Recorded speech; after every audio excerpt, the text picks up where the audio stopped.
Hello and welcome to Stephen University. This week we'll be discussing A Single Pale Rose. One of those. This will be a 5-minute episode, maybe 10 at most. There's almost nothing. Yeah, I to can't say. see us. Yeah, jeez, but not even the out. content.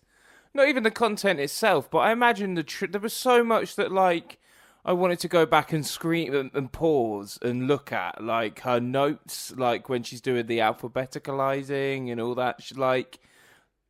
I imagine there's a lot of triv, is there?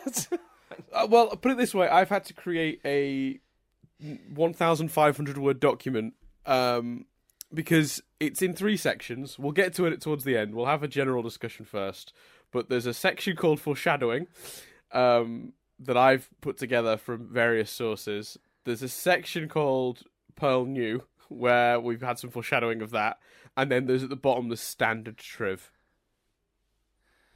Wow. But does the standard triv include what was on those notes? There's a full list of that. I'm not going to read through that.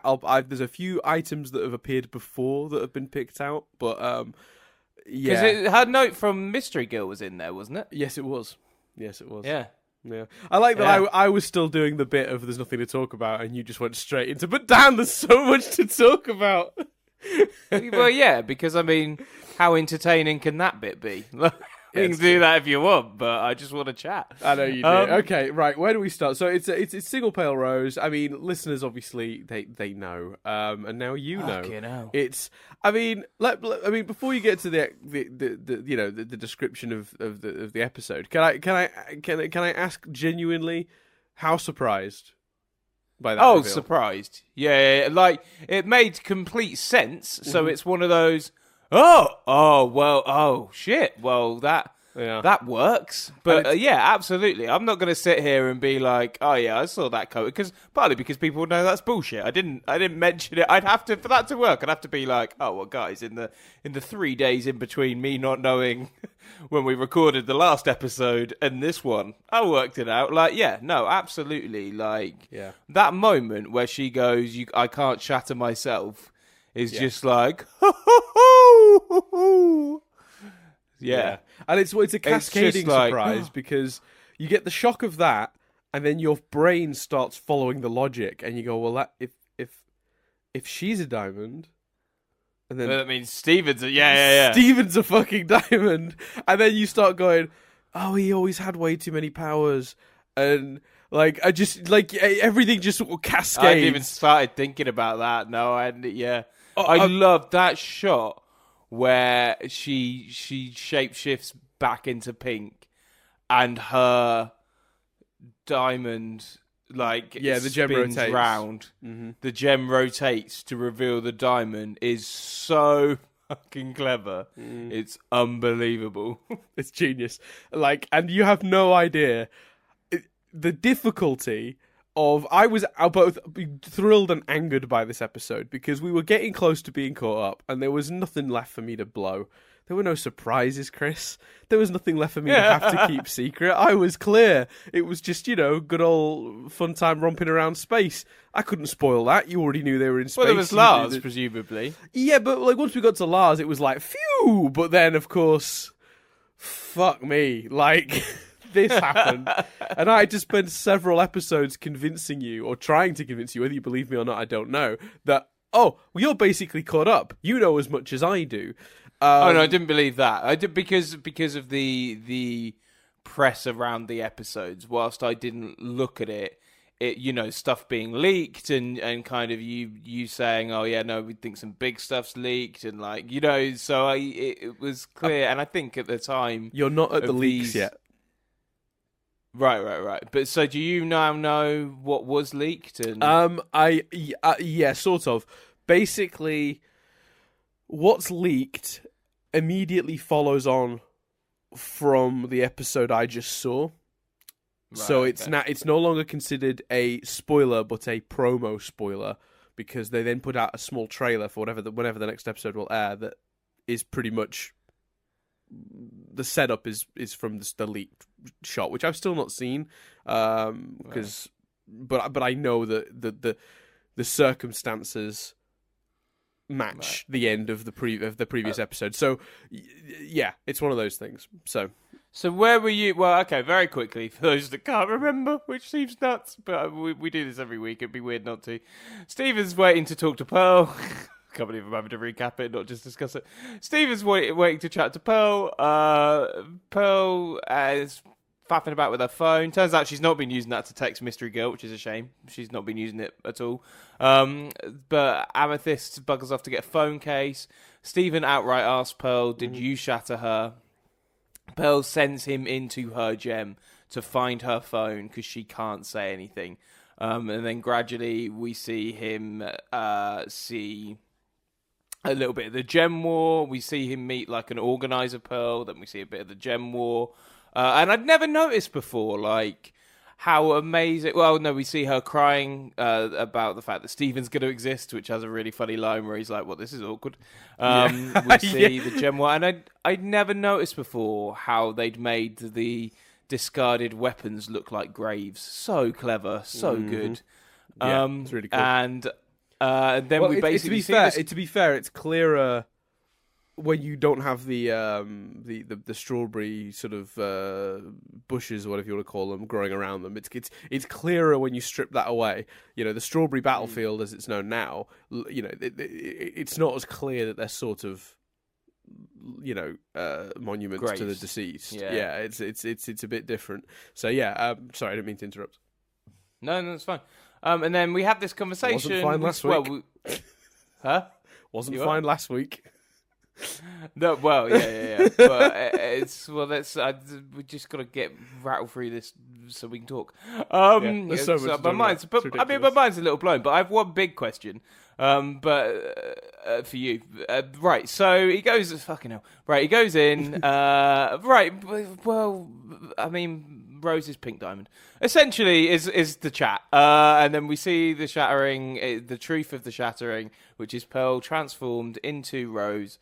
And then shattered, or pretended to shatter Pink Diamond, who then permanently turned into Rose. Yeah, because obviously when you reform, it's to do with... We've proved in that episode with Amethyst that when you reform, you know, it's very much dependent on your sort of mental state and like what you want out of it. You know what I mean? And I think that if she really just wanted to reform permanently as Rose... that's definitely not beyond her. You know, it's definitely not beyond anyone to reform in a very different appearance. And you've got to imagine, particularly here, so it would have been possible, particularly if she's a diamond and therefore much more powerful than we would have maybe thought. So your question interests me then. So your reaction, were you surprised? Yes, or was it similar to mine? Surprised, and then, well, that makes complete sense. Not quite, because the Rose's pink diamond theory had been alive in some form for many years. Okay. And it had gone in vogue and then out of vogue. And I watched it happen. It was really fascinating. I watched a big group of people get on board with it. I'm trying to place it in time, and I'm probably wrong, but my memory of it is that it's like sort of season 2 through some of season 3, like that theory was like alive and well constantly. And then as we got further in and started meeting the diamonds, and they were obviously much taller, and they were obviously much different than maybe people had predicted they would be, and the way they talked about pink, and then there were certain things that people started to slowly go away from that theory and stop believing it. And then it almost became like a conspiracy theory where the people that still believed it were regularly being mocked. And it became the joke theory. You know, Rose's pink diamond, you know, and there was a weird turn at a point when people stopped buying it. And I think that's due to the fact, and this is why I didn't buy it, and I fully admit I didn't prescribe to that theory, was because every time I tried thinking it through in my head, I just couldn't make it make sense simply. You could make it make sense, but every time I did, it required a lot of legwork. Do you know what I mean? It required a lot of reaching. And I've always found with this show that the answers have always been quite simple and quite straightforward. And I couldn't see a way you could make that theory work in a simple and straightforward way. So I dismissed it.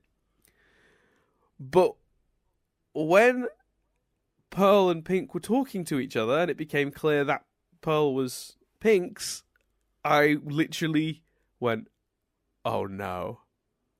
No. And Nadia's looking at me like, what? And I'm like, just watch. And I just literally leant back in my chair and put my fucking hands to my head like, no way is that real? Because I spent so long convinced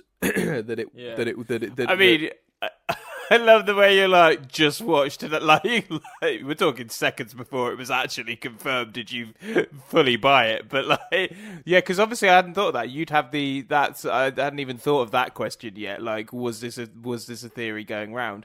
Whereas I'd been shielded from that theory because I can't read theories because of spoilers. Mm-hmm.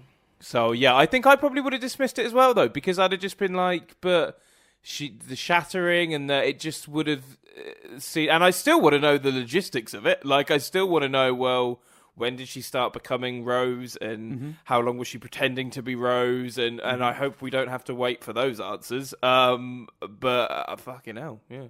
I think it's insane because it's like shows don't normally keep these sort of reveals this far into their run. Like once the Garnet thing happens, you sort of go, well, you know, there's nothing else under my nose that that we don't know yet. Like, we'll learn more stuff as the world expands, but there's not some big secret twist that changes the way you think of the entire show hidden waiting for me, because you'd have revealed that by now. We're over 140 episodes in. Do you know what I mean? Like, it's brave and strange for a show to save this sort of a twist for this amount of time. And the payoff is remarkable, because just when you think there's nothing left for this show to blow your mind with, it wow. Completely blows your mind. And I apologise that I'm asking a lot of questions and people want to probably hear my thoughts. But I mean, my overall thoughts are, in terms of the episode, I'm so impressed by the amount of comedy they managed to fit into this. Yes, the Amethyst phone stuff, the bit at the end where this dramatic moment of like, and just the cleverness of the writing to have Amethyst take the picture for her screensaver, but not show the picture, and then reveal the picture immediately after this incredibly dramatic moment at the end where she just hands the phone and you just see Amethyst like, hey, such good writing. Yeah, it's great. So I'm impressed and amazed by the episode, but my main reaction is just questions and wanting to hear answers and like mind-boggledness. So what can you go through the foreshadowing? Oh, dude, I honestly, I did about an hour and a half's worth of research to gather this information, just to get all of the bits, because I basically, over the weeks that followed this episode airing, I would see bits and bobs on the subreddit, but no one ever gathered them. I couldn't find them gathered together. There is an article that I stumbled across far too late this morning that does have most of them in it, but I had to pull together a load. But yeah, there's so much foreshadowing. So we'll do the foreshadowing first, and then we'll save the other triv till the end, like normal. Yeah. And I will, and again, we will discuss the episode and stuff and the cleverness of it. But I just have so many, because how can your reaction to this not be, okay, well, I need to dissect and discuss and right, okay, yeah. So. Okay, so give me the foreshadowing. So the very first time we see Rose on screen is in a framed picture in the Gem Cannon episode, and Steven immediately shatters it. Steven shatters himself by proxy in the second ever episode of this show. That's ridiculous, right? A rose quartz gem is... I take it it's in a pink frame, by the way. Yeah, it's a pink frame. Everything's pink. It's all pink. Pink everywhere. I mean, foreshadowing, everything is pink. We've never questioned that Lion is pink, that Lars is pink, that all the buildings were pink, that everything was pink. So it's something I noticed, but I just, because Rose was pink. Right, carry on. I know it's so easy to dismiss. It's mad, isn't it? The rose quartz. But you dismiss it with that sentence. Rose was pink, and you're like, well, yeah. Yeah. Okay. I know it's like Rose was kind of pink in color herself, but yeah, no, 100%. The rose quartz gem appeared too dark to match the common shade of a real-life rose quartz. The colour palette better matched the shade of, you guessed it, pink. Pink diamond, to be precise. So yeah, they do vary in shades in real life, but like the shades actually match the general, sort of styling. And what's even more amazing is Ruby says it in bubbled. That's more of a pinkish red than a real rose quartz reddish pink. And the reason we dismissed that, Chris, is because we thought the joke was Ruby was looking through Steven's bubble that adjusts the colours of things. Oh, yeah. Fuck. It's not even subtle. In 3 Gems and a Baby, when Steven has the baby grow on, it tears into a perfect diamond shape around his gem. I mean, some of these feel like they were just taking the piss. Right, carry on. So basically, if you look at blue diamond and yellow diamond, they have a single solid diamond-shaped gem. Pink diamond's gem is what is in real life referred to as a brilliant cut diamond, and it's the sort of cartoony diamond that you see that's in that shape where it's a diamond at the bottom, but then it goes up into a round bit. Now, the reason for that design choice is very obvious to us now. It's so they could turn it round and disguise the fact that they've got the same gem. The other thing that's interesting about a brilliant cut diamond is to create one, you must have a piece of diamond double the size to get it shaped like that. It has to be twice that big, and you have to carve it down into that shape, which is wasteful of diamond, but means that the thing is ultimately half the size of its original piece. Right, yeah. Pink diamond is half the size of yellow and blue diamond. Yeah. So while that one isn't necessarily foreshadowing, that's just a really cool note as well about the diamond turning round and that surprise. Yeah, really great attention to detail. Absurd. And it goes back to something you said in a really early episode when you said, "Oh, I bet if you know loads about diamonds and like and like gems and stuff, you could probably work out loads of this shit." You said something almost exactly like that early on. In the pilot version of the show, so the version that didn't like go out as part of the series, you're the one where all the animation was different. The gems all had a coloured ring around them. They seemed to correspond to rank. Pearl had the lowest ranking; she had like a bronzy one. Amethyst had a sort of like a silver one, and the rose one, who was also a quartz like amethyst, Steven's ring was gold. Suggesting again higher rank than amethyst. And were all these things pulled into the theorists, the conspiracy theories? Some of them were, some of them weren't. Some of them were so sort of abstract you don't even think about it, and then some of them were brought up. Someone had theorized about the diamond-shaped gem turning round after the Jungle Moon episode where we saw Pink Diamond for the first time. Someone said, well, look, it's a diamond shape, but it rounds off at the bottom. What if when you rotate it, it's in 3 dimensions, it looks like this? And someone had posted that on Reddit, and I had seen that, and again, dismissed it. Wow. There's a really great lengthy post on Reddit, and I'm not going to go through it, but by a guy called Edible Brains, where he analyzes all of the musical score motifs of roses that match blue diamonds. So musically speaking, wow, it's the music when you pull it apart, the strings and stuff, the music that plays when we're dealing with rose and the music that plays when we're dealing with blue diamond, like completely, like, yeah, it gives it away. That's insane, yeah, right? Okay.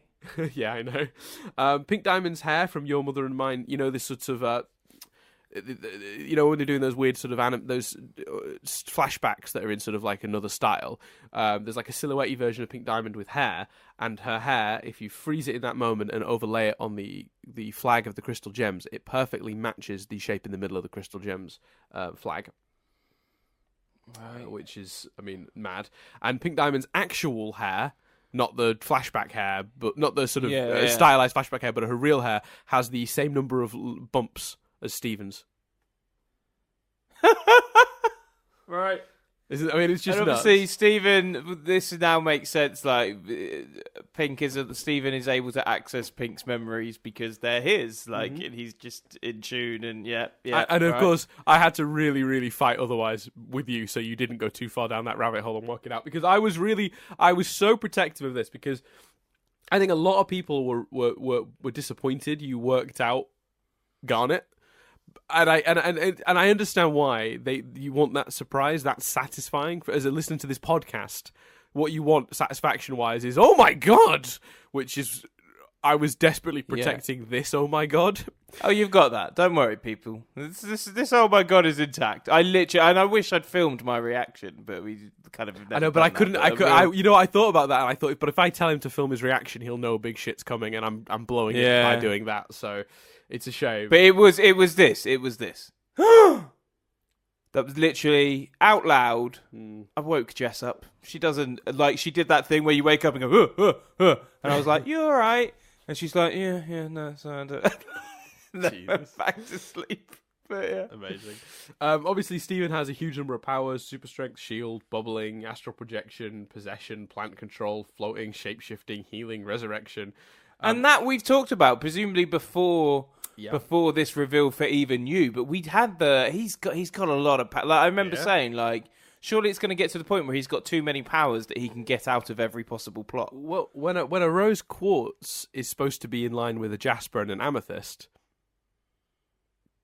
you go, well, that's not right, because Jasper can't do any of that shit. Jasper ain't floating gracefully to the ground. Do you know what I mean? It's very overpowered considering his status. So that should have been a big clue and wasn't. And also notice as well that almost all of those powers. Let me read that list again. Well, I'll say what about them before I read them back. But notice that most of them are defensive powers, not offensive powers, which again is all of what Jasper and Amethyst have. But I'll maybe quickly read them back through. Shields, bubbling, astral projection, possession, plant control, floating, shapeshifting, healing, and resurrection. All of those powers are defensive or healing. They are not attack, which is all that Amethyst and Jasper have in terms of extra powers.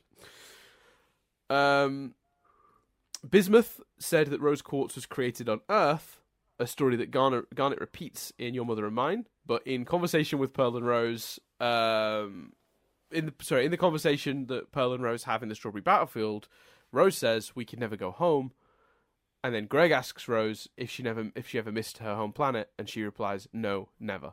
So there's a massive inconsistency in the story, in that from two different sources we heard she was created on Earth, and that sort of surprised you. And I was waiting to see if you would go, but wait a minute, that's inconsistent, because didn't she say she didn't miss Homeworld? But I couldn't remember that specific detail. Remember it, but that's another little inconsistency. And notice that the only people correcting that story were Rose and Pearl, who are the only two people who knew the truth. Yeah, I know. Even crazier, I think, is that... the fact that Greg asked him implies that she told, not Greg the full truth, but at least told Greg she wasn't born on Earth. Yeah, she gave him a slightly more authentic... Oh, yeah, that's right, because by Greg asking that question... Yeah, he must know. He must at least have either knew or was just assuming, and she answered honestly. Yeah, I don't think he knew. Maybe it never came up, but no, I'm pretty confident he didn't know this either. As I was when I watched this episode.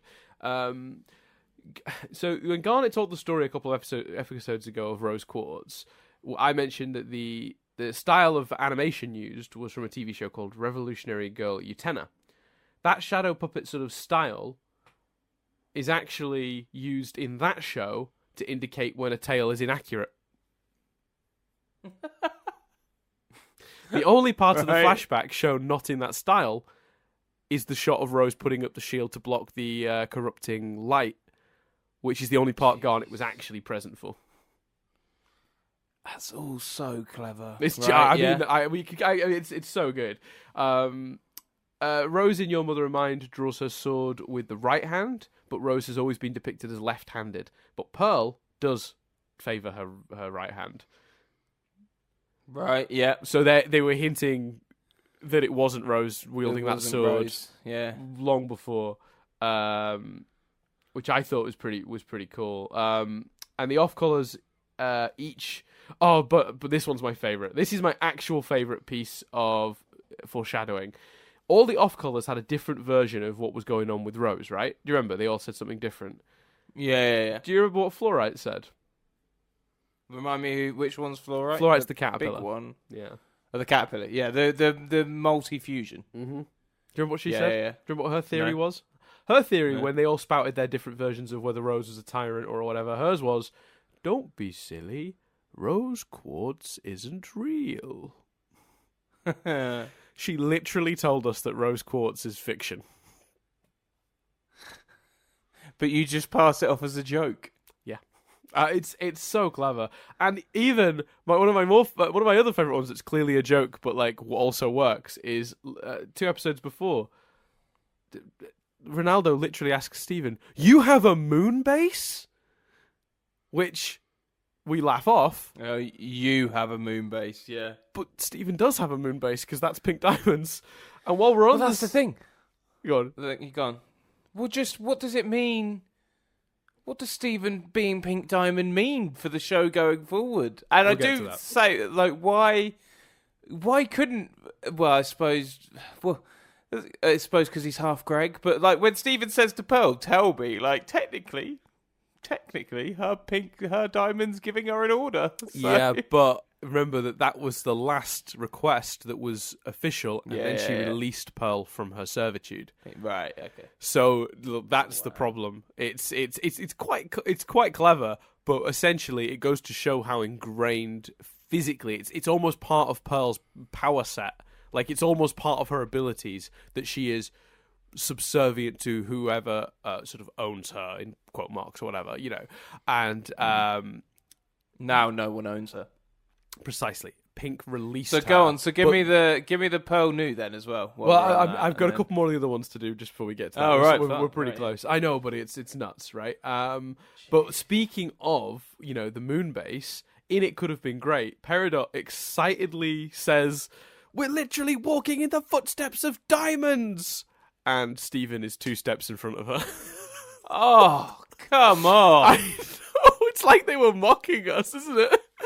Also, the moonbase, actually, there's a lot of foreshadowing of it there. For example, Peridot says to Steven, "You can't sit there, that's for elites." And he's like, "Well, they're not here." And he sits there. And then she's like, "Oh, we can't make this panel work." And then Steven makes it work immediately because it was his. Also, in the this is more of a Pearl one, but in the background, you can see Pearl wandering off to look at the pink diamond mural. Which is obviously, I mean, her diamond. So yeah, Steven manages to actually activate that Diamond Authority pad, and then he does it again as Stevonnie on the Jungle Moon too. And then on the Pink Diamond mural, on the subject of that, it has rocks sprouting from her feet in the mural, which none of the other diamonds have in their murals.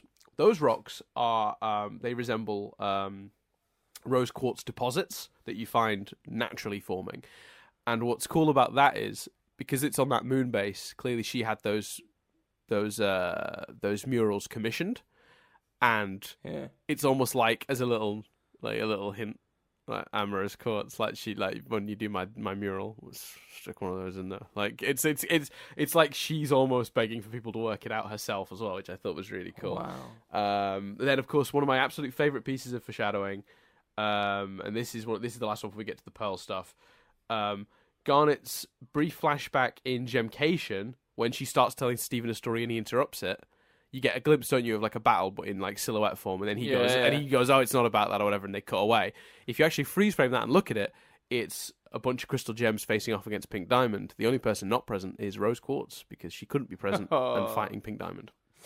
Well, that's one of the things I'm so excited to see, is because clearly I love that we get.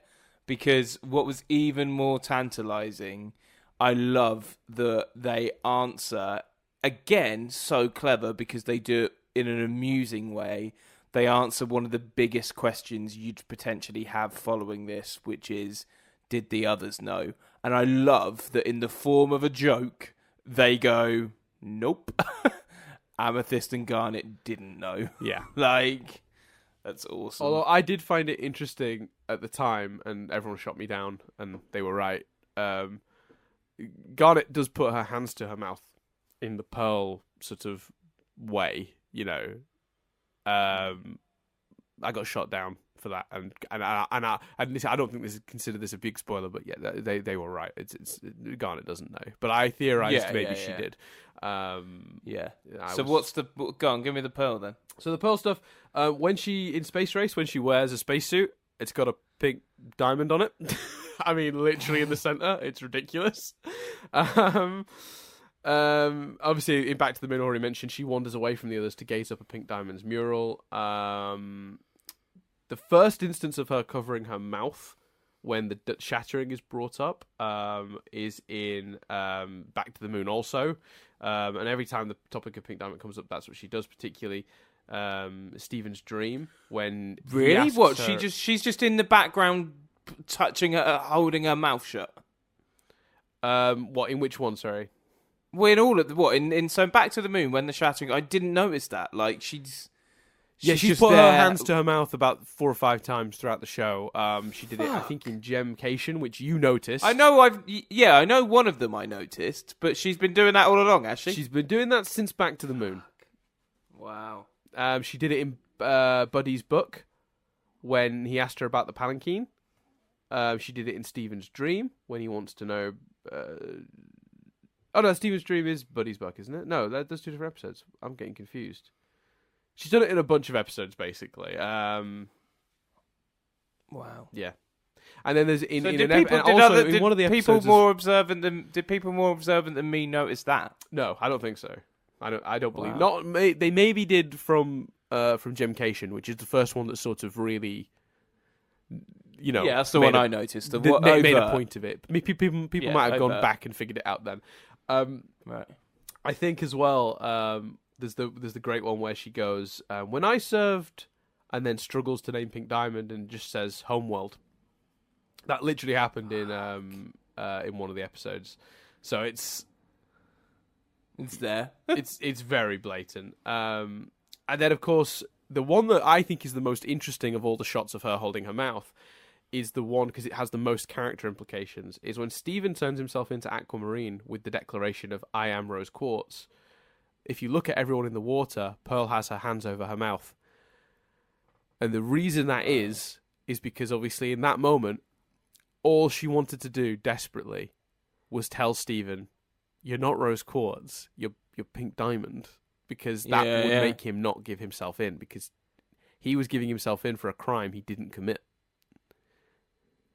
So how painful must that have been for Pearl, sat in that water, watching Stephen on that ship above, giving himself up for a crime she knows she technically committed, but not even that. Pink Diamond is still very much alive. You know. Which just has so many implications. Right, yeah, carry on. So that one is one of my absolute favourites, because I think that's really, really cool. And obviously we talked about this last week, I gave you this little hint, but yeah, when shapeshifting was introduced back in, Cat Fingers, Pearl sort of declares that, of course she can do it, but we've never actually seen her do it. And obviously the idea is that she's a bit traumatized from what she did here. Yeah, and I just think that's pretty much all the Pearl stuff, but like it's incredible, right? So okay. I don't know why you would bring up that other episode on such an important episode, but because no. I'm not going to even let you do the joke here. That's very relevant. Because that's when she confirms she can do, because it takes away the ability for people to go, she can't shapeshift. That's why she never shapeshift. Yeah. It's not that she can't. Your signal is going, my friend. Hold on, let me move. No. Well, we got all the admin bits out of the way of the foreshadowing, so we can get to the meat of it now. Except for that we can't. Oh no, I can hear you now. Can you hear me? Yeah, you're fine. Okay, let's go from that. I've repositioned the phone. Okay, so I mean, obviously there's so much that can be implied from all of this. So like, let's start with like, well, oh god, I don't even. Where do you start? What do you think the implications of this going forward are?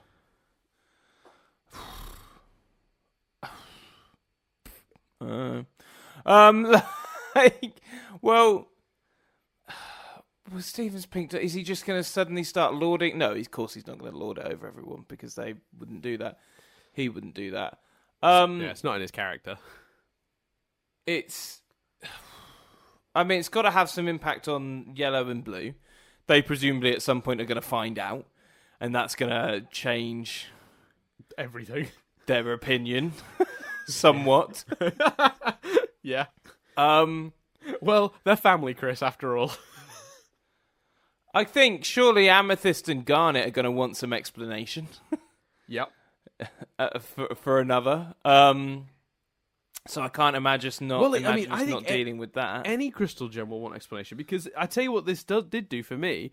Very muddied up Rose, because she started a war with herself. Gems died. Like, for what? Yeah, it's weird. It's a weird thing to do. For what cause? Like, my immediate reaction to this episode was, fuck, like, Chris's theory confirmed. Rose is a bit dodge. Like, this is really... This is really sort of... Like but surely there are. Well, she must have.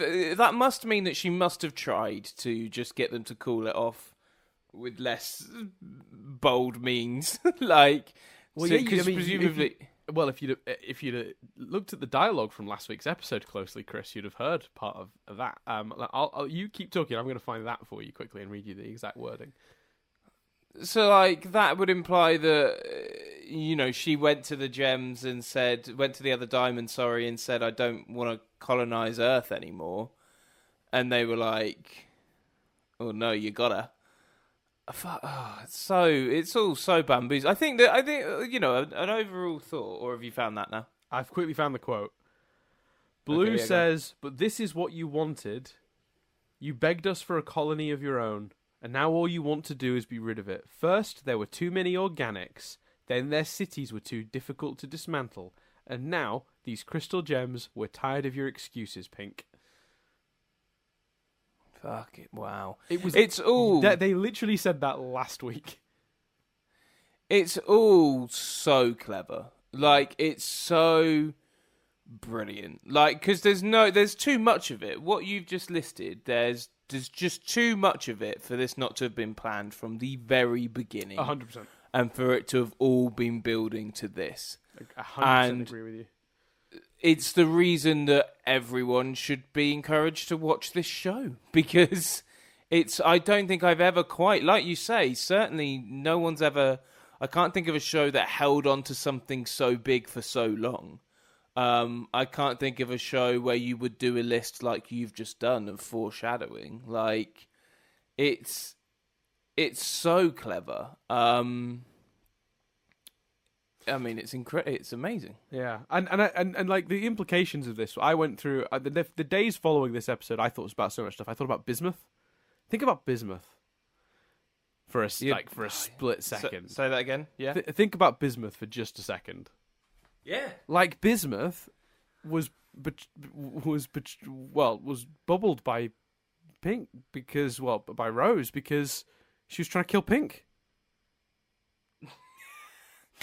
Like, yeah, that makes that seem like an effort of self-defense, not gallant and how's being done for the right reasons. And how's Jasper going to react to the fact that Stephen is... Because Jasper's bubbled in somewhere. I can't remember where. Where's Jasper bubbled? Maybe in the main burning room, or maybe is Jasper the one that Peridot sent home? I can't remember.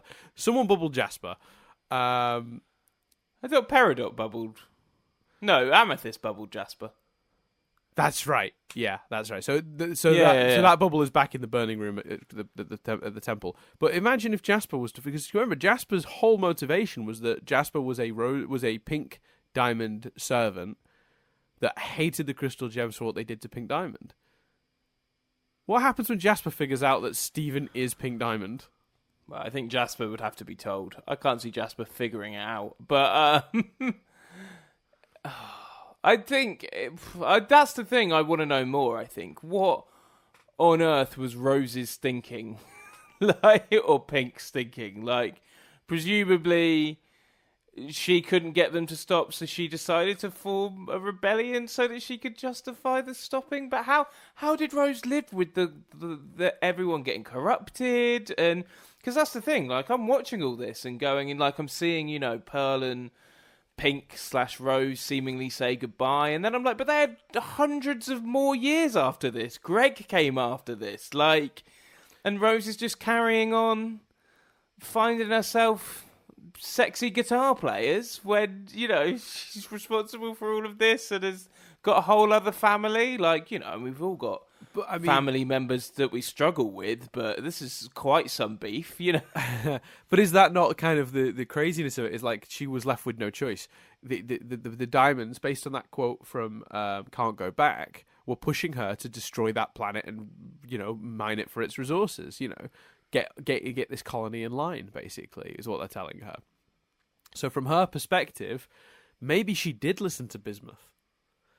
Maybe she went, yeah, the only way out of this now... Because remember, I said this last week, I don't think she knew the consequences of doing that. My belief at this point was that Rose thought that she'd be saving the planet but maybe dooming herself. I assume she thought the wrath of the diamonds would be aimed at Rose Quartz, which is why she had Pearl become Rose Quartz when she shattered herself. I don't think she could have known the consequences. But then Rose Quartz continued to just live on Earth. So if she thought, the she gems survived it, but I don't think she was expecting to survive the diamond's wrath. I think she was, in a weird way, the reason she sort of says goodbye to Pearl in this episode, and I could be wrong, but my honest-to-God feeling on it is that she thought the minute she makes it look like she killed Pink Diamond, she was dead. Right. She was hoping not to be, which is why she became Rose Quartz, reformed as Rose Quartz, and continued to live on Earth, but I think ultimately she felt, you know, she was going to fall as a result of that choice. So why is it just to make Pink do it then when she gives the whole, you know, you and I can be free of our ranks and all of that kind of stuff? Or she was freeing the gems and she was hopefully saving Earth. Yeah. And it also explains like the zoo and stuff, because if because it seems very much like the other diamonds creates. She was like, oh, there are these there's this life on this planet. Great, okay, we'll make you a zoo. You can have that life elsewhere. Now colonize the planet. Some of it's been preserved. There you go. You're happy. Like that's clearly not.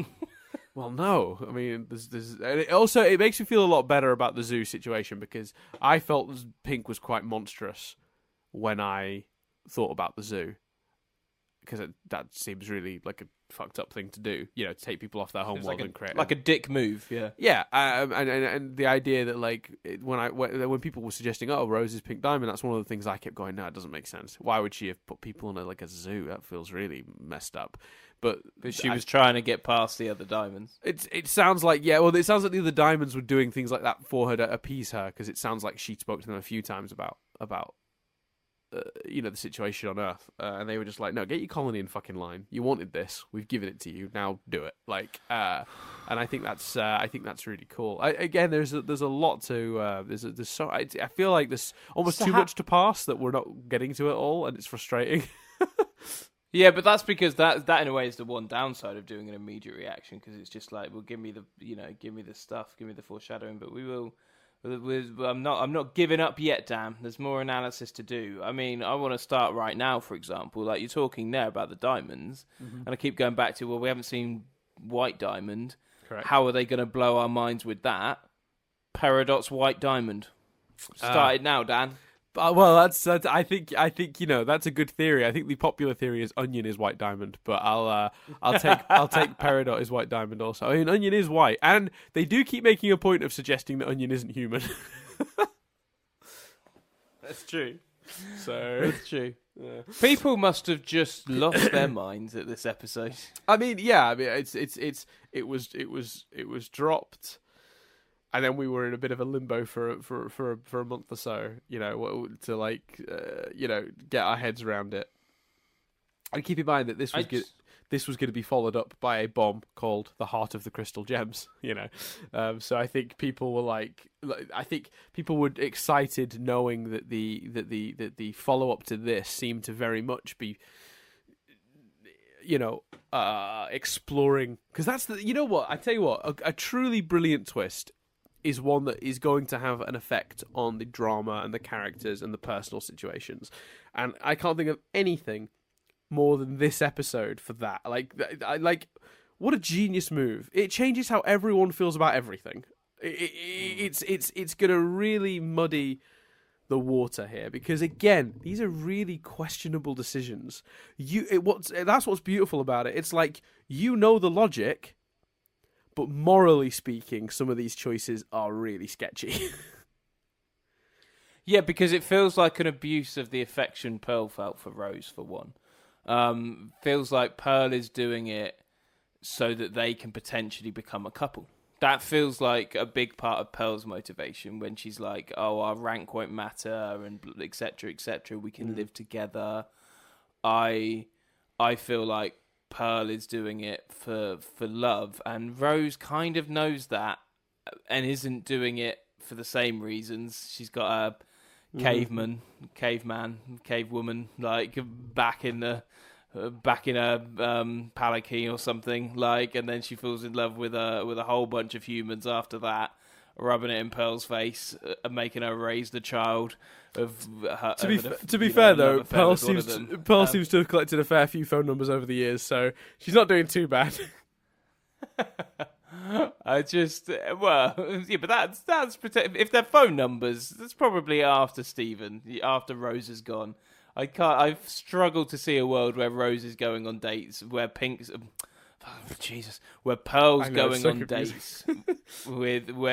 going on dates with Rose/Pink still about. Yeah, I agree with that.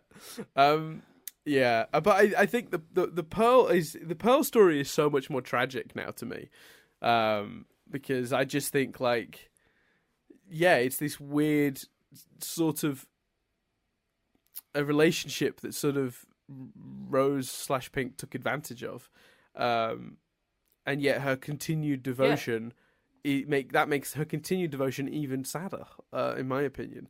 And it also makes Rose's scabbard make a whole lot more sense, don't you think? When she says I was the one that Rose confided in,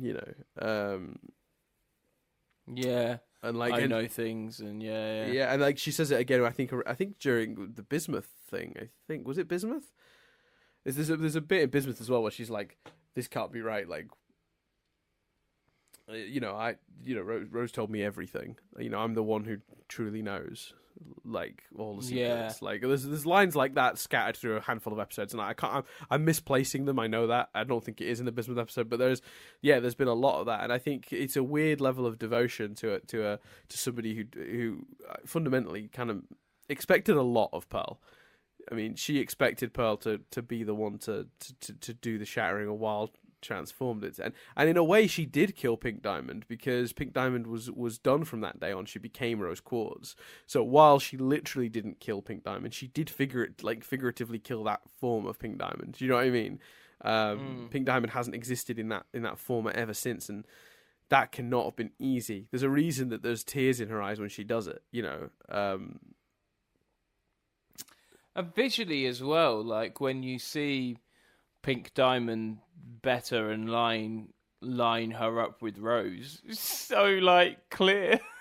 It's oh yeah, you can see the visual, you can draw the visual line between the two. Yeah. And to go back as well to something we were talking about, and I said there's a popular fan theory I can't really explain to you at this point. Back in the episode where Stephen went looking and he found that old, in the desert, that old structure, and you were pointing out the weird pink sort of things in front of the structure. Do you remember? Yeah. The popular theory, so you know how the Diamond's ships are arms? Yeah. The popular theory is that Pink Diamond's ship was legs. And right, okay. That's that ship buried there, and it's the knees coming up through the sand that you can see as those two mounds. Oh, wow. And if you look at it, I mean, it does look like that. I'll tell you now. Why would her ship have been legs then?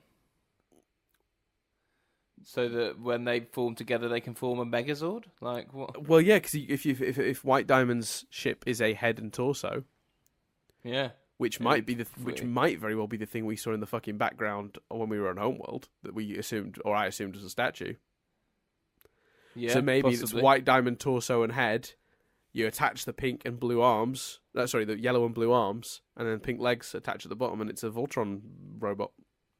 But why would pink have 2 legs and yellow and blue would only have an arm each? Well, if you think about the layout of that, think about the diamond symbol, the Diamond Authority symbol. It's pink at the bottom, yellow and blue either side. Oh, okay. White at the top. So it would echo the layout of the insignia. That makes sense. And also, legs are just functionally sillier. The idea of a pair of legs flying through space just sounds and looks ridiculous in my head when I think about it. The arms going through space actually looks really cool, but I just think a pair of legs with no torso floating through space is going to look fucking ridiculous if we ever do see that. Yeah. Go on. How is Blue gonna feel when she realizes Pink's alive? I know, because it's that's the thing, is it's so much anguish. It's so much anguish. And do they take that out on Steven? Does anyone take any of this out on Steven? How is Steven meant to feel? That's the thing, is how is Steven meant to feel about all this? Like, his war criminal mother, okay, didn't murder someone. That's good. Great. She's still a fucking war criminal, and she started the war with herself. Well, and he's a lord, or I don't know what's a lady. He's this higher power. Greg is struggling to deal with the fact that he's a millionaire. Steven's a diamond. Yeah, yeah, I know. That's true. It is something else, isn't it? I mean, yeah, it's got so much potential for moving forward. And what I love as well, though, is like you kind of say like. Shows often say, "Oh, we're going to do something which will change everything," and it mixed results. Often it doesn't. Yeah. Often it doesn't because it can't, like fundamentally. And you know what? This can't. It still can change everything, but fundamentally, you do the gems dealing with it, you do the diamonds dealing with it, but then there's no bad guy, I suppose. The show can't then go back to just Steven and the crystal gems dealing with corrupted gems on Earth, like no. What's the next big... If the Diamonds and Steven have some sort of family reunion, what's the... It sounds so ridiculous! It just does! What's the next big bad? And you kind of go, well, we've met Yellow and Blue. What about White? Either it's going to be all out war with them, or they're going to make up, which you kind of think, like, Blue is so anguished that you kind of think finding out Pink is alive would soften her in some way. Yellow, though. So you Huh? Are you going to say Yellow, though? No, White, because we've met Yellow as well. Like, Yellow fits the character, but because we've not met White, it would suggest to me that the next big bad of the show, assuming the other Diamonds all become happy families, is White. Right. Yeah, I find it interesting you think that's a possibility straight away, because I struggled with that idea. Because that went through my head too. Which element of it? White or yellow and blue? No, the happy families bit. I was just like, they've been set up for too long to be, a force of they're antagonists. They've been that since day one. Yeah, but they're antagonists because they think that the crystal gems shattered exactly. Pink So Diamond. I was torn on it because I was just like, I don't know how you suddenly write the characters to be feeling differently about it, even if there is factually a thing that's now different, in the air. That's a fact that's going to change their whole outlook. That you could use to explain a change of outlook. I still just found it hard to buy. But then I thought about it being this show, and I thought, well, if there's any show that can achieve that, both in terms of the quality of writing and the tone, it's always been an optimistic show. It's always been a show with a message of positivity and love and like talking it out and befriending those. Like Steven has always befriended those, who the other gems have always thought he shouldn't. He befriended Peridot. How did that work out? You know, he befriended Lapis. You know, he's... Well, she's sulking on the moon, to be fair. Oh, no, she's not on the moon, is she now? She's flying about. Yeah, but I mean, that's nothing to do with Steven. That's like, you know, he turned her around quite considerably. And I think that's like, there's a positivity and a hope to Steven. And I just think like, because I was explaining my thought process. I went from being, I just don't see a way that you can just flip a switch and turn an antagonist into, you know, happy families. But then I thought about this particular show and thought, if there's any show that can do that, it might be this one because of all of that. And they've done such a great job switching other characters' perspectives, you know, and like even the recent sort of face turn for Kevin we talked about, you know, how suddenly he had a slightly more relatable position, and you know he was less of a flat out enemy, you know, an antagonist and stuff. So like it's not beyond the show to do that. And then I was very torn after watching this episode as to whether they would do that or not, because I could totally see this show doing it specifically, but it just still hurts my brain to think about the two forces out there that have been the threat for so long turning out to not be the threat at all. But then again, that is just so this show. So yeah, I'm very torn on that element. Why the fact that we've still not met White Diamond says to me that there is some, no doubt, based on all of this genius plan for the future. Because if it weren't for White Diamond, I'd be going, what next? The best thing to do is end the show. Yeah, right. Yeah. Yeah, because you're right, because they can't just go back to living on Earth and week by week, you know, getting corrupted gems or whatever. Like that's just not going to be that will feel like it's backwards rather than forwards, and then it'll feel like the show is spinning its wheels. Well, I tell you what you do. But the White Diamond mystery counters this. But you have the gem, you have the diamonds. You deal with what the crystal gem's reaction to this. You deal with the garnet and the amethyst of it all. You deal with that. You get them on a level playing field. And I don't know if that is them pissed at Pearl for keeping it from them, or you know, angry at her for Rose, Pink, Steven for lying. Mm-hmm. You know, there's all manner of exciting options you can deal with. Then you deal with that. You have the climax with blue and yellow, and you kind of end that with them telling them, you know, it's Steven is pink, and then maybe you have them show them what they've done and the power, like with the corruption and stuff, and the power of pink, blue, and yellow working together is able to reverse the corruption, and then you have all the gems are well again, and the crystal gems are living, and they're allowed to live on Earth. And, you know, Steven's flitting back and forth from Homeworld and stuff, but there is no longer a war. I think that's where I'd assume things were heading and where I think they should head. But we've got White Diamond. So I don't know whether you do that and then White Diamond appears and goes, I don't fucking think so. Like, and suddenly it's the crystal gems and maybe it's an all-out diamond war. Like a civil war between the diamonds. Yeah, Steven Universe Civil War. Mm-hmm. Maybe Spider-Man shows up. You know, that's... Steal Steven's shield. Yeah. Where you from, kid? Homeworld. That's a different movie. I like that movie though. I want to see that movie. But do you know what I mean? Yeah, and I kind of don't want, and I know I don't watch the show, and I have more faith in the Rebecca Sugar than this, but I don't want Scrubs season 9. I don't want Supernatural season 6 and beyond. I know some of those episodes are good, but fundamentally the show should have ended when the concluded. Story. Yeah, and then they just dragged out. Yeah. So I trust the writers. I trust Rebecca Sugar. So I don't think it would be that, because I think they're better than that. They are. I agree. I think that whatever direction they go in, they've still got an end game in mind, and it's crazy to think this isn't it, because this feels so end game. But there are enough threads that if they pull them in the right direction, you could get more story out of it. And I actually had I have a similar theory to yourself.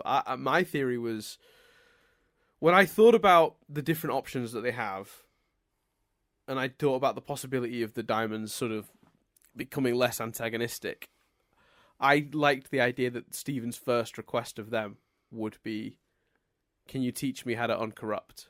Because he said they set up from day one that as soon as Stephen found out that the monsters they were fighting were corrupted gems,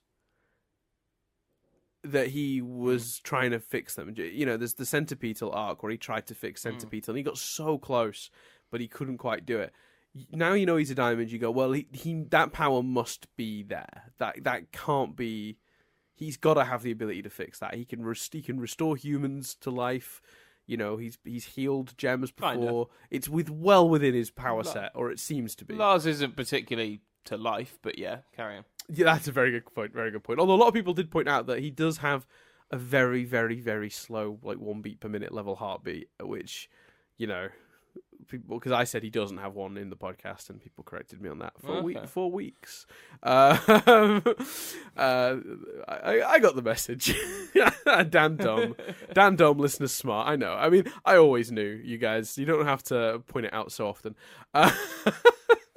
I like the idea of him having to, the 3 of them or 4 of them having to work together to do that. I thought about that, but the way it played out in my head was more them teaching him and then fucking off, and then him doing it, and then having sort of stories where he was uncorrupting gems and we were learning about them individually. Because then you could almost go back to that, you know, Monster of the Week thing, but make it character stuff.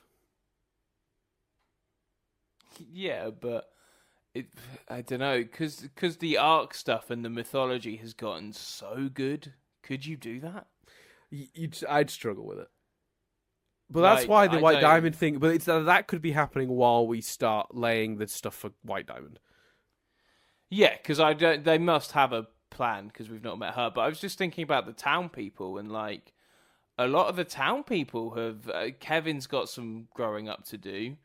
But the mayor is now working in the donut shop. You know, he's still seeing everyone. You could argue that's a conclusion from him. Sadie and Lars is a thread that's really interesting to me, because Lars has a conclusion if it weren't for the fact that Lars is trying to get back to Earth. Mm-hmm. Sadie, definitely. Sadie and the Cool Kids, they just go up and become a huge successful rock band. They have a conclusion, but the jarringness of Sadie's conclusion and Lars heading for her. So suddenly Lars is back, but he's got a band of heroes, and Sadie's in a rock band. And what does that do? So that they would feel concluded, but equally feel wide open for more. Mm-hmm. I'm trying to think of other characters sort of we haven't spent, I suppose, as much time with. So do they need conclusions? I don't know.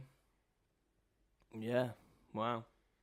So looking at this episode specifically, so much stuff stands out to me. Like, I thought it was really clever the way they started with Stephen waiting for Pearl to come home to confront her, but like feeling really uncomfortable because asking those sort of questions clearly doesn't come naturally to Stephen, because if it did, he'd have known this a fucking long time ago. Yeah. But it was really clever, I thought, to then have the flashbacks to him thinking about Ruby saying, "I watched the leader of the Crystal Gems shatter Pink Diamond," and then hearing... I'll tell you what, though, and I'm sorry to interrupt, but I think this is an interesting point. Admittedly, none of us are fighting gems and aliens and stuff like that. And I do agree with you, Stephen needs to ask more questions. But I pose you this, Dan. Have you ever sat down with a grandparent or your mum and dad and gone, "Tell me your story"? No, but I haven't had cause. If I found out that someone I was related to might have been a war criminal, I might have been probably would have had some questions. Yeah. Please tell me what the fuck. Excuse me, sorry. Like, story? Yeah, you gonna tell me about that? Point. And he's known his mum, in your words, is a bit dodge for quite some time, and has not done this until now, and that seems mad to me. But I keep questioning because whenever you ask Dad how he proposed, he's always like, I don't know, we just got engaged. And Mum's always like, yeah. Which makes me think either they've both forgotten or it was in some sort of dodgy sexual scenario they don't want to talk about. Or it was completely botched and it's not very romantic. I think they'd say that. They're not... Yeah, he wouldn't worry about that. He wouldn't worry about not seeming romantic. Gotcha. Oh, I don't know. There you go. But my point is, I keep asking, and no one's a war criminal in that scenario. And you want the answer. Yeah, exactly. This is what I'm saying. You know, going back to the episode, I think it's really clever that they use the cutbacks in the beginning. So they show Ruby saying that I watched Rose Quartz shatter Pink Diamond, and they cut to Zircon saying, "So how did Rose Quartz, a Rose Quartz with no business being anywhere near Pink Diamond, get so close in the first place?" Like raising all the questions and all the inconsistencies right up front in the episode, while Stephen waits for Pearl to come in. And then I remember when I was watching this episode, because this also explains. Sorry, this also explains how the sword was able to do it, because we know that the breaking point is the only thing powerful enough to do it, yet somehow all reports show that Rose did it with a sword, and you're like, well, how was that possible? This is how. Well, what's even cooler about that is Bismuth made that sword for Rose, and Rose's instructions Bismuth described as being to force the gem to retreat into their stone, but never ever to shatter. So, if those were the instructions Bismuth were given to make that sword, you've got to wonder: was that sword made for this moment? Was it? Right, yeah. Was it made with this in mind? You know, I don't know that. I'm speculating. Obviously, they don't. You know, they don't clarify that here. And certainly, we've seen Rose depicted in battle with that sword. But pre or post Pink Diamond shattering, the war did seem to continue after Pink for a little bit. So, you know, it's that's another interesting scenario. Was it because, like I said, Bismuth said that when she made that for Rose, the instructions were very clear: never harming the gem, never shattering the gem. So there you go. And then I think with the episode itself, I think what's really interesting is this idea of using the phone and the Inception-like dream within dreams to do it. You actually called it last week, and I had to laugh it off, but you were absolutely right that the phone was going to play a part in this episode. How did you feel about that being the thing and being right on that one? I wasn't completely because my suggestion was that it would just be a text discussion, almost as a joke. I like to that. Fair, you weren't too wrong. Like the text is what prompts Stephen to come into. That wasn't last week, was it? That was the week before, because last week was Can't Go Back. That was set up in the Mayor one. Yeah, but you still called it. Yeah. I think it's also what I love about the use of the phone is it was and this is, you know, in terms of the actual episode, that's my biggest compliment, because the fact that it was still light, was still entertaining, still had some really fun stuff, mainly because of the stuff from the phone, the cute texting at the beginning, the fact that the whole thing is him looking for the phone, essentially, was the description for this episode. Stephen tries to help find Pearl's phone. Yeah, basically. Yeah. I'm not kidding. That's, yeah. And Amethyst, you know, the background and stuff. I loved all that. So yeah, I was very happy to be right about that. When you heard the title, did you glean anything from the title? I don't want to ask you because I don't want to lead you down a path, but a single pale rose, obviously a pale rose being Pearl being Rose. Did that title mean anything to you when I said it last week? Did you get anything from that?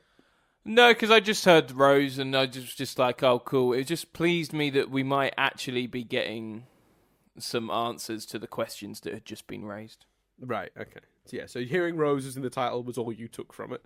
Yeah. Because I will say that, you know what I said, one of the popular theories was about Pearl shattering Pink Diamond. No, you know, not necessarily related to the other theory of Pink Diamond and Rose are the same person, but the Rose did it theory, and no, that's why she doesn't shapeshift.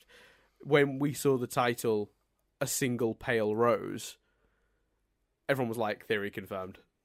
It was, because it's why else would you have a single pale rose?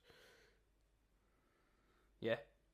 Yeah, that makes complete sense. It's so, and I don't know how deliberate that was, how deliberately they were trying to send people down an alternative rabbit hole, but it certainly worked. Because, what's amazing about that is you hear that, and it's set... Because I gave you... Okay, so for listeners who got angry at me last week when I sort of told Chris that theory, my logic was, you were going, I'm missing something, and you were trying to go down a rabbit hole, and I didn't want you to get to this answer. So I gave you a little something to appease that, because you kept thinking you were missing something. When I gave you the pearl theory, that appeased you somewhat, because you were like, oh, that would be a cool thing. And what's amazing is... I found it odd that you were giving me that theory, I must admit. Like, even despite your convoluted, I'm not saying this is right or wrong, shtick. I still was like, well, if that's right, it's weird for him to say that. But I made complete sense, and I think it was where it nudged me where I was always heading. I hold my hands up. I did not theorize. This was a surprise to me, as you can tell by my confuddled state this episode. But I think I would have, nudge or no nudge, I think I would have landed on Pearl shapeshift into Rose and they very much shattered pink. Yeah, they very much hint that in the previous episode, showing Pearl with the sword, looking all menacing. They did that in the last episode, so that theory wasn't like not put togetherable from that, which is why I felt kind of comfortable giving it to you last week. But also it appeased you, and what I love in this episode is they throw that bit of information away. Yeah, she turned into Rose. Like, it's almost, they don't even treat that like a reveal. The reveal is obviously the thing I was protecting by giving you that information, which is the pink diamond situation. I'm trying to think. Oh God! So I thought it was super clever that, like, to get around the inability to say it, because so here's the thing, right? So let's say you're the writers of the show, right?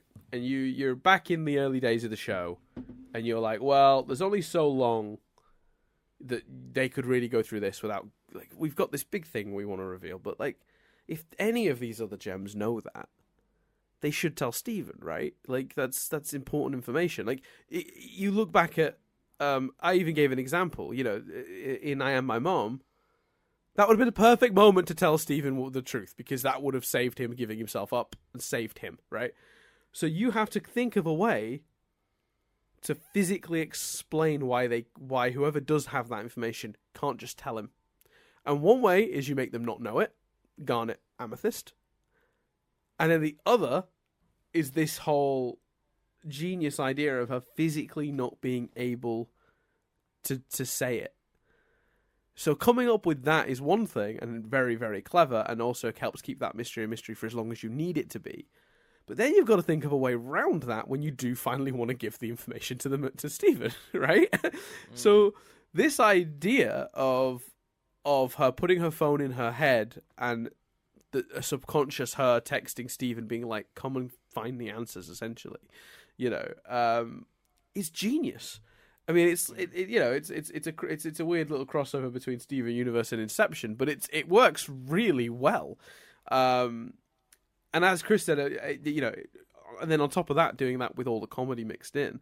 My favourite joke personally being the one where she says that it's a bit of a mess. But I can guess. When she's saying about like, oh, this is happening, and now I've got to look after her child, and Steven just goes, well, this is awkward. That's one of them, but it's the mess line. It's the when she says that, like, she says basically, it's a mess, let's just stay here, everything is alphabetized, and he's like, I can handle it. And then she sends him through and he goes, well, it doesn't look like a mess, it looks like the past. And then he sees Pearl crying and he goes, oh, that kind of mess. And I didn't think that was funny. I just thought that was sad. I thought it was upsetting. I think you're a bit cruel for describing that as your favourite joke of the episode.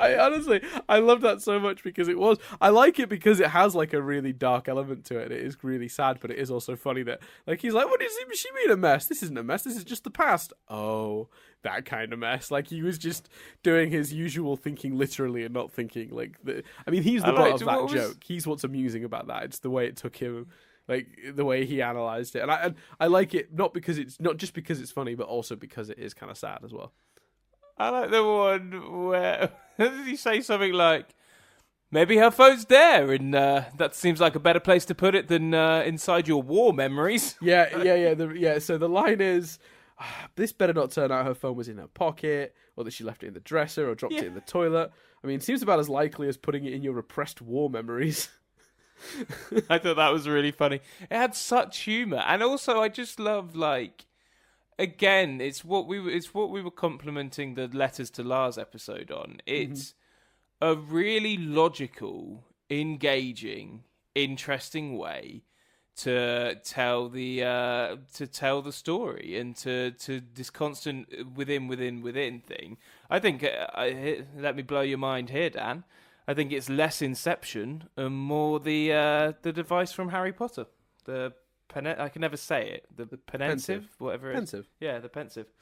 It's like a pensive within a pensive. But because essentially what's interesting about that is it has kind of a really straightforward A to B to C. It's Stephen just goes through memory to memory to memory.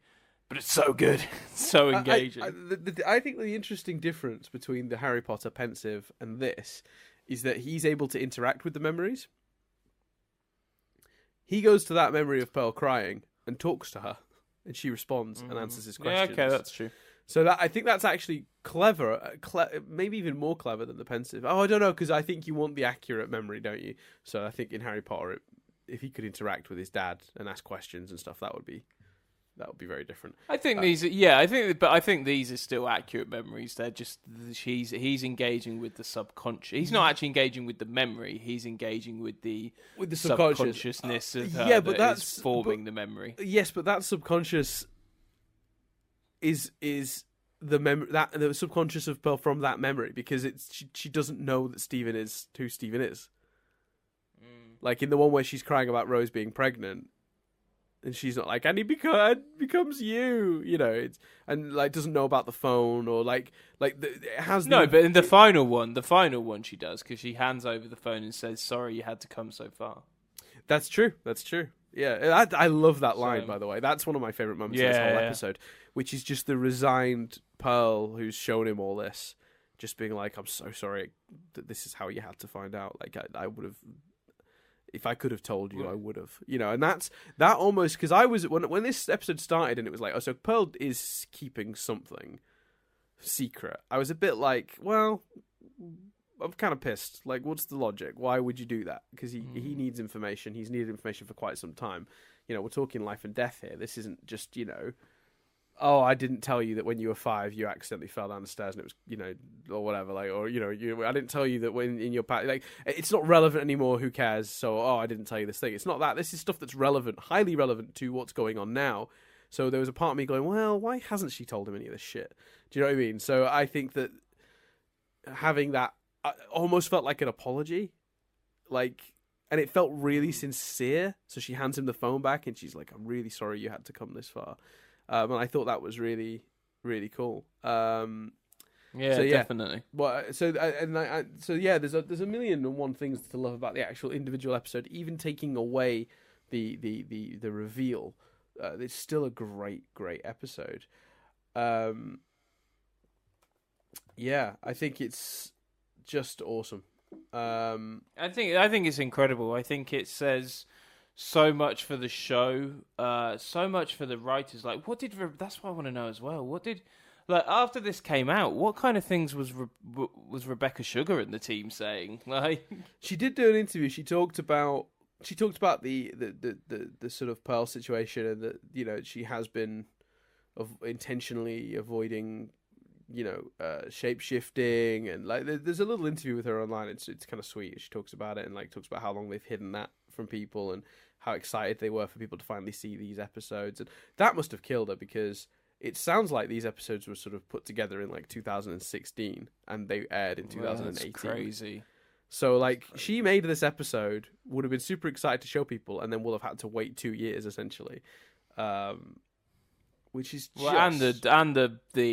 the drawn podcast spoiler thing you would say, you've said about before. That's I mean that ridiculous. That didn't give away the Pink Diamond thing, because that happened before but still, these two it episodes. But assuming that, like, because I think you described it at the time as potentially some people thought it was the ending of the show, so it must have been something big. Yeah. Well, I now kind of have a fair idea of what it is, but it is pretty. I could see why somebody would look at that and think this is Endgame stuff, 100%. But it is fascinating. So yeah, I mean, mind blown, Dan. Yeah, it is mind blowing. Should we look at the last of the Trove, the actual normal standard Trove? Give us the bow out, because dear Lord. So, standard Trove. Well, you must have known.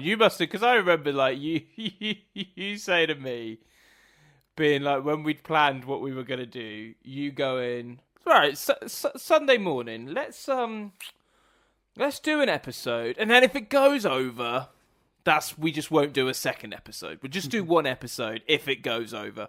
And part of me was thinking, I think Dan's expecting this one to go over. And obviously it has. And we will end up only doing one. Partly because I don't want to record the next episode next, because I'll still be dealing with this. And I want the next episode to be dealing with the episode, not more of us going, wow.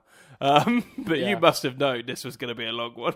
Oh, 100%. Yeah. I mean, as soon as I started looking into all the foreshadowing, I was like, Jesus, going through that's going to take 20 minutes, which it did. So, So you must have known we were only ever doing one, and I'd be like in a state of madness. Oh, 100, without question. Like, yeah. Definitely. So yeah, obviously the standard Trove, they talk about how this is obviously how Stephen could subconsciously access Pink Diamond's memories. So you were right, Chris. We haven't really talked about that yet, but that was your big sticking point in Jungle Moon, was how is he seeing it from Pink's perspective? Would you? My theory was technically that Pink was alive, which isn't incorrect. No, it's completely correct. Did you ever get close to wondering, is Stephen Pink? Did that ever occur to you? Not particularly. I remember thinking there was something in the Your Mother and Mine episode title. I know this isn't the one episode we're talking about, but I remember thinking, Stephen's mum, why is he remembering Pink? But I didn't put it together, no. And that ended up being about the story of Rose as Garnet knew it, which is obviously different to the reality now. We now know. Which is, again, another great rug pull from the creators to be like, no, this is what happened, to stop that kind of those sorts of, Yeah, it's fantastic.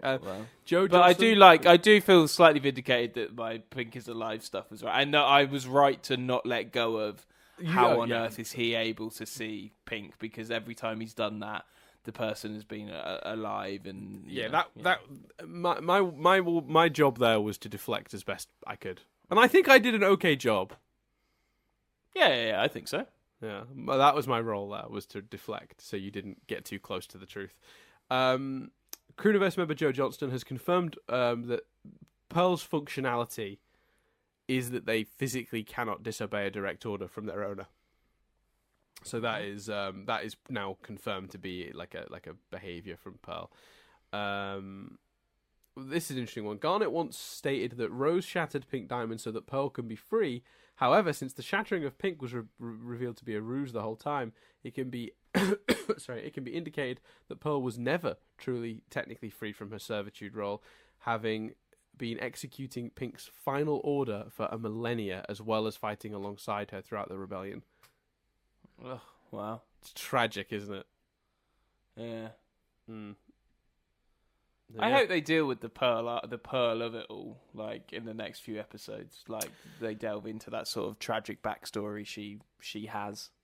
Yeah, so that's. I mean, that's my question to you, I suppose. What do you want to happen directly next? What's the next episode? If in a world where they're doing exactly what you want to do, what do you want them to do next?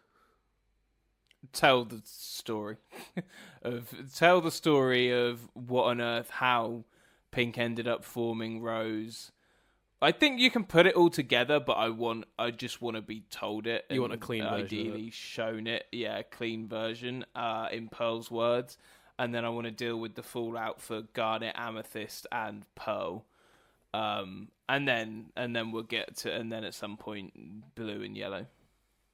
Right. Yeah, that makes sense. But for me, the heart in an ideal world, the heart of the Crystal Gems is the gems dealing with this, which I think is a fair prediction, because Rose was the heart of the Crystal Gems, but now it turns out the heart of the Crystal Gems was the bad guy they were fighting. So it's still the heart of the Crystal Gems, Yeah, absolutely. Everyone's gonna have some pretty mixed up feelings about Rose after this. I think that's for sure. Some of the telephone numbers that are on the notes for Pearl, because a lot of the notes for Pearl, if you pause it, are just telephone numbers with names attached to them, suggesting she's been sort of amazing collecting numbers for a little while, but not doing anything with them. Bless her. I know. Well, she's only just got a phone, hasn't she? So I know, but carry on. A lot of them had the 240 area code, and some of them had the 301 area code, which in the real world, those are Western Maryland. So they are real area codes, maybe reassigned to Delmarva, the fictional state that they live in. They're in, yeah. This is the first episode we've seen Pearl do anything as formal as address someone as My Diamond, which I thought was hard to hear, because it made the whole thing feel a bit twisted, didn't it? And it also proves that Zircon's accusation that maybe a diamond had been responsible for Pink's shattering was not technically inaccurate, because Pink Diamond did orchestrate her own shattering. There's a packet of sugar in one of the objects in Pearl's, sort of when she's filing objects. One of them, it's called Ray sugar, or REA sugar, and it's stored alongside a multitude of items. That's obviously most likely a reference to to Rebecca Sugar, the show's creator. A lot of the other nice. Yeah. That's awesome. Yeah, they also had a lot of the phone numbers had 555 in front of them, which after the area code, sorry, but in front of the rest of the number. That's a common TV thing. No one has 555 in front of their number in real life, and they use it in TV shows so that people don't actually call the numbers that are shown on TV shows. So, like in any TV show, the 555 usually is like an intentionally designed fake number.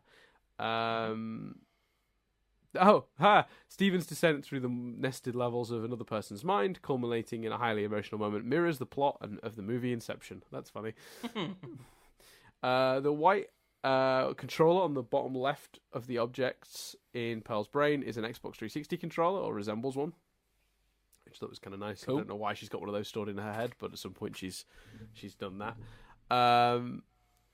During the scene in which we see the cell phone numbers, one of the numbers has an email address ending in @gmail.com, which is obviously a Google thing, and I guess Google exists in the Steven Universe world, which is kind of weird. Awesome. But, yeah. Let's have a look. So there are a few other items that have appeared previously that that are from other episodes. Mystery Girl's number for one, the Pearl Point sticker, which shows up under the letter S, obviously for sticker. So yeah, there's a few little items in there that have been seen previously. The Sea Pals from Love Letters, and the Gem Slop from Catfingers are also present. I've had to name Catfingers twice this week, so I assume Chris is now going to do that thing where he's silent for a minute and then we move on with our lives. I'm pretty mad. Yeah. Blame the Triv. But I think that is everything. Dear oh dear. Well, there you go. Nice short one for you guys this week. I mean, it is a bumper. It is a double. We've doubled up. I mean, this is when we normally go 45. We've got an hour and a half. So I think that is. I think we can definitely say that we've done 2 this morning. And there's been no. Depending on, well, I assume hopefully you've cut some of the audio, our phones not being able to hear each other bit. But with the exception of that, if that's still there or whatever, no tangents either. Yeah, but how the fuck do you tangent with this? Imagine if we'd have been like, right, so Pink and Rose are the same person, but Chris, how's what are you eating for breakfast? It would be so. Rose is Pink. Pink's had some great songs, hasn't she? What's your favourite Pink song?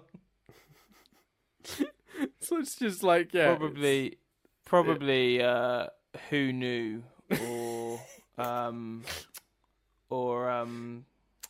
Just Like a Pill. Just Like a Pill is a tune. Just like a pill. Yeah. So yeah, tangentless. But you know what I would have really liked? I also quite like Raise Your Glass as well. I think what I needed this week, Chris, was for Dave to show up at your new house. just outside. Dave, he's there. You've not named? Do you not have a favourite Pink song? I'm not a big Pink fan. That's a shame. I'm not a huge Pink fan, but I've got the greatest hits, and I like the songs named. No, don't particularly care for Pink, the singer songwriter. Fair enough. Pink Diamond, on the other hand. Whew. Bit dodge. Yeah. Pink Diamond is a bit dodge. Bit dodge, to say the least. I don't see. So I kind of want your reaction to the title for the next episode. So, because sometimes there's 2 ways we do this. Sometimes I go, "This is the title," a minute or 2 before we finish up, and get your thoughts on it, and then we go into it. And sometimes I just don't say it until the end. Until we're doing the I'm down on Christmas. And at that point, you have no ability to sort of comment on it, or really even, you don't tend to consider it when I do that, which is weird. But I'm kind of curious your thoughts on the next episode title. So it is Now We're Only Falling Apart. Ooh. Well, that would suggest that the crystal gems are falling apart. Mm-hmm. That they're not happy. Which would make a lot of sense. Now we're only falling. So they were united, but now they're falling apart. Mm-hmm. Could be. It's got to be about that. Who's left? Who's in the room? Garnet, Amethyst. But I don't know why they would. Well, maybe they're angry with Pearl. But we kind of done. We've done them Pearl before. I think you'd be a little angry at Rose for lying to you this whole time. Yeah, but Rose isn't there, so how do they manifest that? See what I mean? So maybe they just go off in different directions. Mm-hmm. Oh, could be Garnet. Garnet could split. Bit of Ruby, bit of Sapphire. Yeah, I mean they originally got together because of Rose, so yeah, they probably have some very strong feelings of positivity about Rose. In fact, no, not probably. We know that they just told the story of Rose Quartz very affectionately. Rose symbolized Rose symbolized a lot of what made their relationship function. Which again is really clever to have Garnet do that, and then that would make sense if we're then going to do a Garnet angry Ruby / Sapphire plot. Sure, it's definitely a possibility. Yeah, that's my theories. Cool. Yeah, I was just curious as to what you might make of that title. Fair. Yeah. Excuse me. Cool. We are, Chris, 5 episodes from being caught up. That's crazy. Although I fear the other 2 just randomly airing, and then it just to mess with us. Yeah, I mean that's probably what will happen. Because we know there are technically 2 left in the season, so that is very possible. But it's nuts now to think that the next episode you watch, Chris, is an episode I only saw 10 days ago. Yeah, that's crazy. It's just going to be nuts and there was a few times this week where, like when we were talking about White Diamond and stuff, I feel like that's not been addressed yet, and it felt like we were both genuinely theorising. Yeah, that's odd.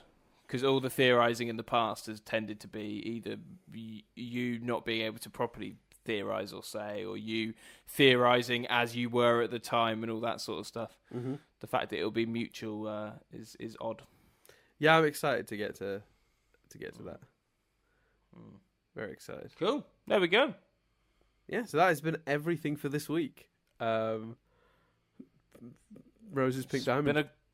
Been a crazy one. It was mind blowing. Sorry, I was just like, give me information at the beginning of this and not giving thoughts. But hopefully, then we went into the episode a bit more after that. Yeah, well, we did because that only took sort of 30-40 minutes, and it's now an hour and 30 odd in. So I think we must have talked about the episode at some point, Chris. Yeah, hopefully somewhere in there, amongst talking about all the ramifications of it, which are obviously the bigger element. So yeah, definitely. That has been everything for this week. Thanks for sticking with us, guys. I know it was a long one, and in the past we've split episodes like this, but I think we'll just keep this as one, because otherwise you just get... Oh, yeah. Because if we split... With other episodes we've split into two, it's been a general conversation that I've split into two because it overran. If I split this one into two, it's going to be all of the... Up front, it's going to be just loaded with all the information of the foreshadowing, without any of the actual subtext, conversation which people will want. More than that, you split it in two before for numbering reasons, whereas this is one episode. So yeah, that too, to keep the numbering in line with the thing. But yeah, I think if I do that, it will make this a bad podcast, because you'd hear half an hour or 45 minutes of us discussing all the foreshadowing. We're not talking about the actual episode until the one after, which is just no good. I don't think as much as some may be like, oh god, it's long. I think I think turning on this and it being 40 minutes would have annoyed people more. I think turning on this and people going, oh, this is their longest episode ever. Well, that makes sense. So. Oh, it definitely does. Yeah. I foretold in my head this is going to go for about an hour and 15. No, it's gone longer than even I thought it would, but I did predict it would be a longer one. Cool. So that's everything for this week. I've been Dan Doolan. I've been Chris Billingham. Rose's Pink Diamond. And we'll see you next week for Now We're Only Falling Apart.